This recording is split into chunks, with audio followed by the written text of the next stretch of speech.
De son règne, ne reste que cette statue, dans le centre de Dagana, au nord-ouest du Sénégal. La Linguère Ndateya Lambodj est la dernière reine ayant exercé le pouvoir.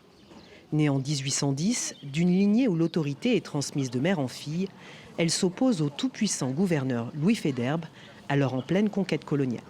C'est une femme qui avait une forte personnalité et c'est une femme aussi qui, à travers ses correspondances avec Faidherbe, on peut voir qu'elle avait un fort sentiment de patriotisme, refusant son installation sur la terre ferme, refusant de lui vendre l'île de Sor, et ce qui provoqua l'hostilité des Français. Et le 25 février 1855, les Français envahirent sa capitale.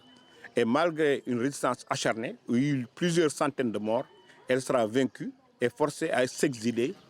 Elle meurt 5 ans plus tard. Son fils unique sera enrôlé dans l'administration coloniale.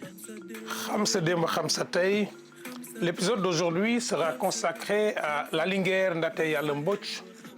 Ce chercheur et conteur consacre un podcast aux grandes figures de l'histoire du Sénégal. Elle était extrêmement belle. Elle était d'une taille et d'une posture très royale. La deuxième caractéristique physique, c'est qu'elle était noire et avait toujours une pipe parce qu'elle utilisait beaucoup de tabac. Ndateya était une femme qui n'avait peur de rien. Elle a été entraînée à aller sur le champ guerrier. Elle cavalait comme tout le monde et allait se battre comme tout le monde. Pour transmettre l'héritage de la résistante, des efforts d'apprentissage sont menés dans 2 classes du primaire. Dans cette école de Dagana, un accent particulier est mis sur l'enseignement de cette héroïne locale. Vous savez, en Afrique, ce n'est pas évident que les filles soient aussi considérées que les garçons.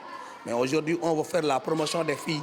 Donc, il est bon de leur parler de ces héroïnes à passer pour pousser à ces élèves-là à devenir beaucoup plus engagés dans la vie, prendre plus de responsabilités pour devenir meilleurs. Les historiens plaident aujourd'hui pour la création d'un musée en mémoire de la dernière reine du Waalo.